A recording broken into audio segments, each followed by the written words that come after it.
All right. Thank you all so much for having me. I will say that even for me, this is a lot of hearing the word abundant in a day. Um, all right. I've got 14 minutes, which for a podcaster means I can say functionally nothing. So I'm going to try to use my time well. I want to tell you something about the past. I want to tell you something about the present. I want to say something about the future.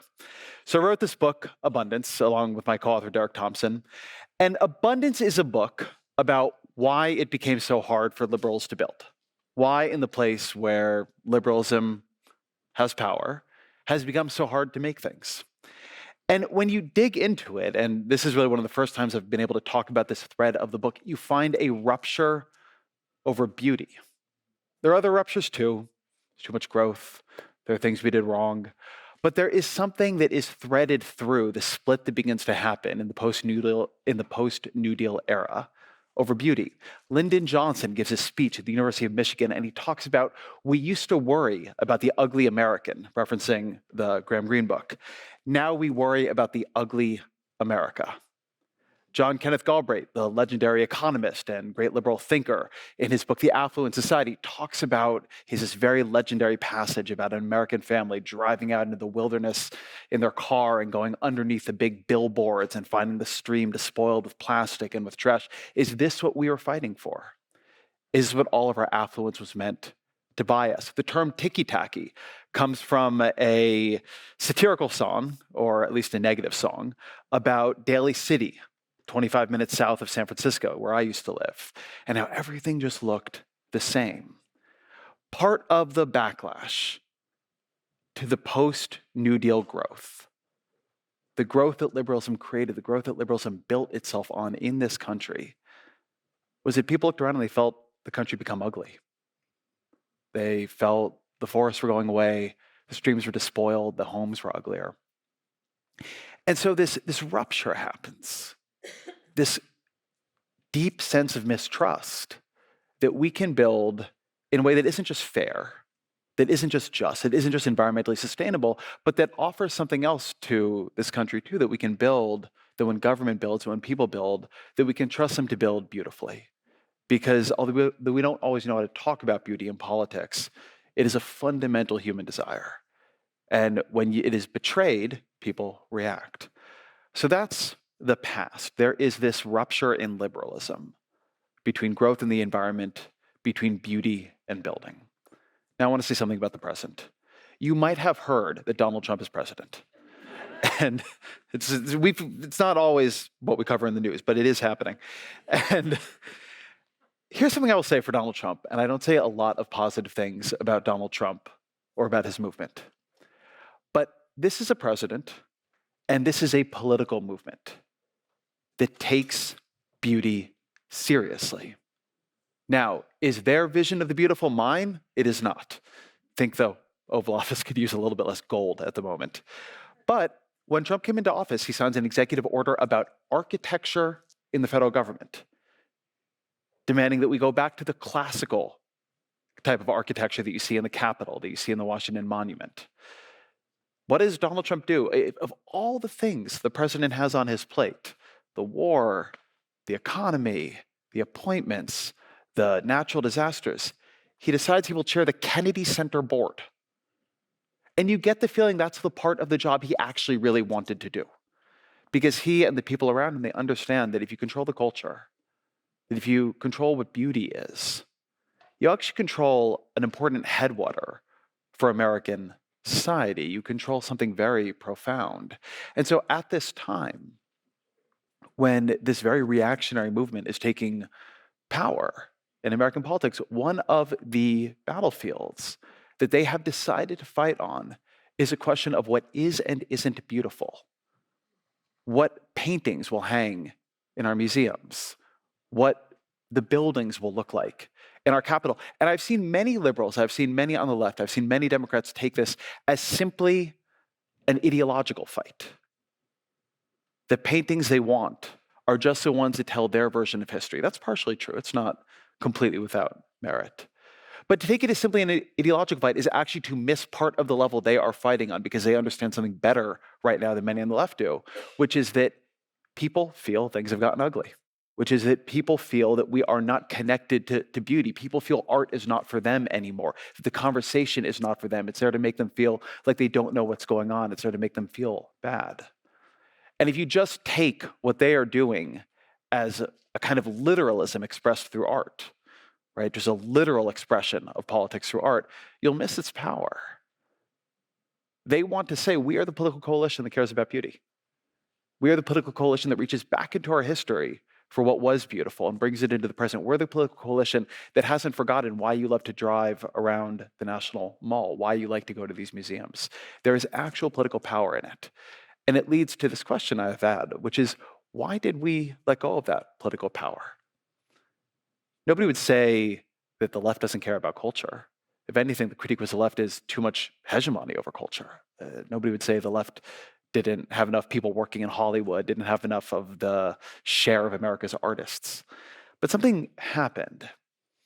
And this is where the past and the present come together, this rupture that we had before, and the sort of abandoned field that Trump and those around him were able to take over.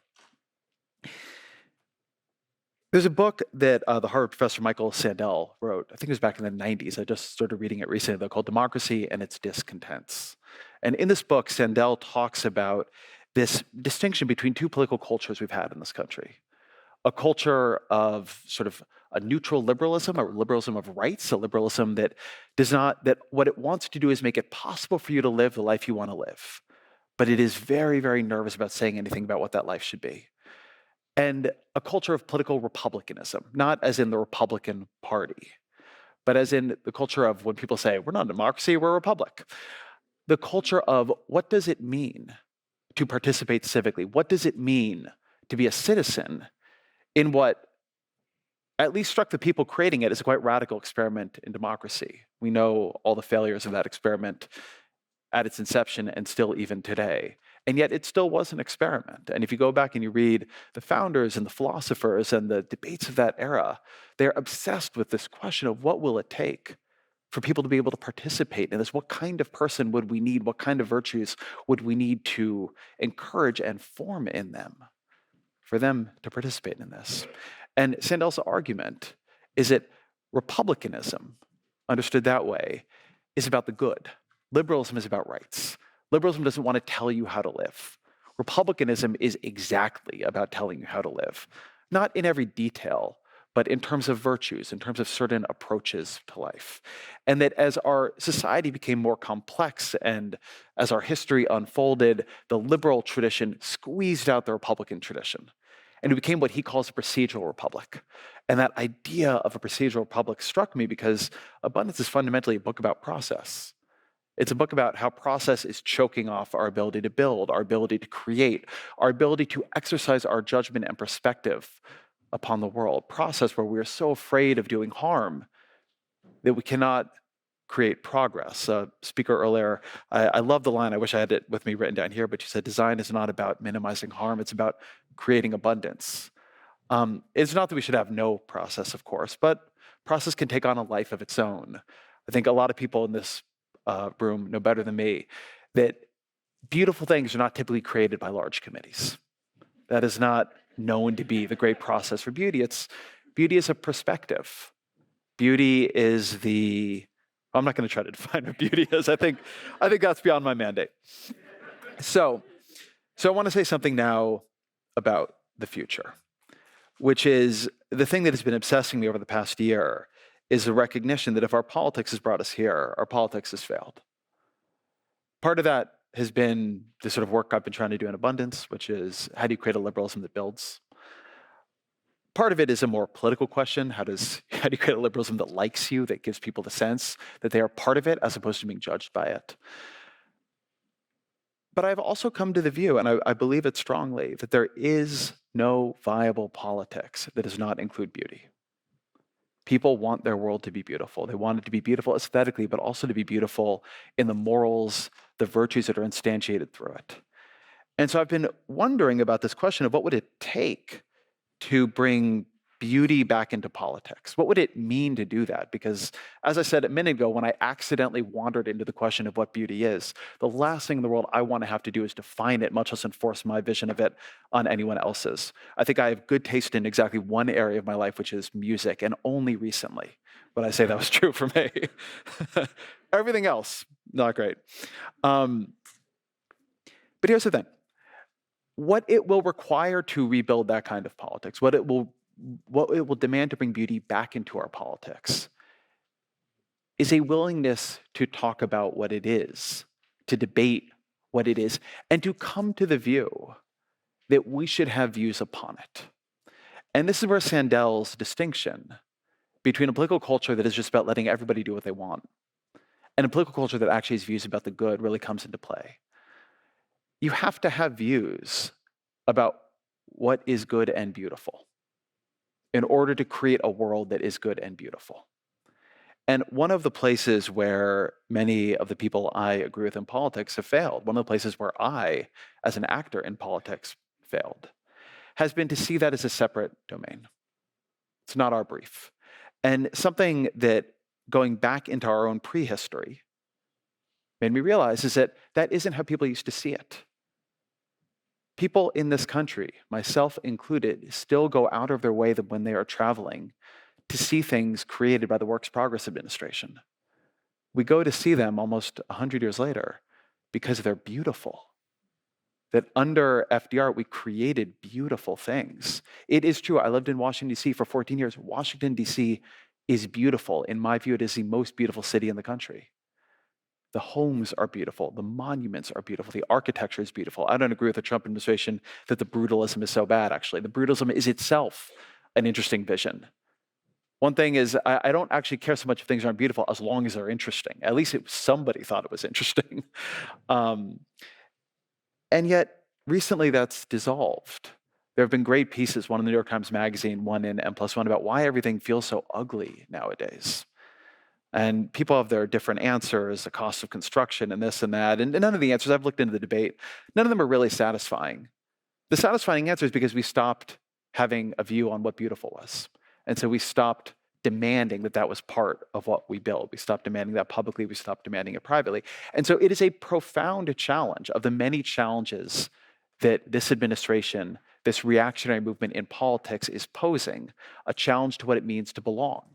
Philosophically, what does it mean to belong to this country? A challenge of what our citizenship is. Are we a creedal nation? Are we a blood and soil nation? These are all challenges I think we understand are being posed. But as I talk to young people on campuses, as I see what is dominating our culture, I think we're missing another challenge, which is what is beautiful? What is our view of that? I'm not going to try to solve it here. What I'm going to say is that that is part of the project now because people are hungering for it. And one reason that a political movement that many of us identify with, many of us think is on the side of justice and on the side of the good, one reason it failed. One reason it failed is because it didn't know how to engage this argument. That at its top levels, it didn't want to decide. And beneath that, it then began to lose inspiration. It had a lot of ideas about what was moral, but not a lot of ideas about what is beautiful. And in so doing, it left a certain kind of hunger unfilled. And I've seen the appetite with which young people are clinging on to movements that at least seem to have some kind of canon to offer them, some kind of opinion about what this is. I'm not myself very religious, but the idea that beauty is when your soul recognizes something that is closer to the divine, that beauty is a way of attuning to a nearness to God, that inspires me despite the lack of the belief at the thing underlying it. And so I think this has been a challenge for people in my work, but people here, that it is not that all beauty should be decided about by politics. That would be a mistake. But we cannot have a politics devoid of beauty. We cannot have a politics afraid of having a view about what is beautiful.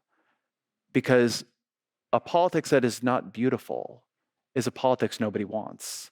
An abundance that is not beautiful is an abundance nobody will allow you to build. Thank you.